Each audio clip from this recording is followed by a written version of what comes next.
PSDB foi o principal partido de sustentação para eleger Eduardo Cunha como presidente da Câmara dos Deputados.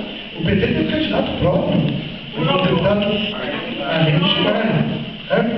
Claro que não foi só o PSDB que votou Eduardo Cunha, outros partidos também votaram. E quem ajudou Eduardo Cunha a aprovar a chamada pauta bomba, aquelas medidas, para vocês terem uma ideia, todo esse ajuste da presidenta Dilma era 80 bilhões naquele momento.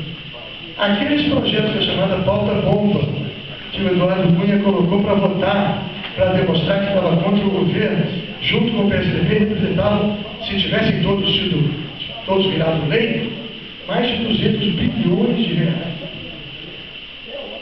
Porque o PSDB apostou no quanto pior, melhor nesse país. O PSDB, para tentar nos derrubar, apostou em derrubar a economia brasileira também. Eles aprovaram aquele reajuste de 70% para o judiciário. O judiciário já é o poder no Brasil que de longe é melhor remunerado. Tem que ser bem remunerado? Tem. Agora, se todo mundo está tendo 8% de reajuste, a inflação, por que de repente, no momento de crise, o judiciário vai ter 70%? E eles aprovaram. A presidenta Dilma teve que vetar.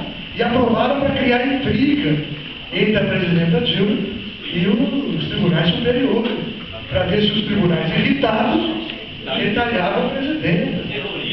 Eles apostaram no quanto pior melhor. Essa semana o José Serra falou, não, eu não sou a favor do quanto pior melhor. Ótimo. Ele falou, José Serra, eu não sou a favor do quanto pior melhor. Pode até não ser. E eu aprendi com a minha mãe que a conversão pode acontecer até no último minuto da vida. É sempre bem-vindo. Agora, o que eles estavam fazendo antes não era isso não.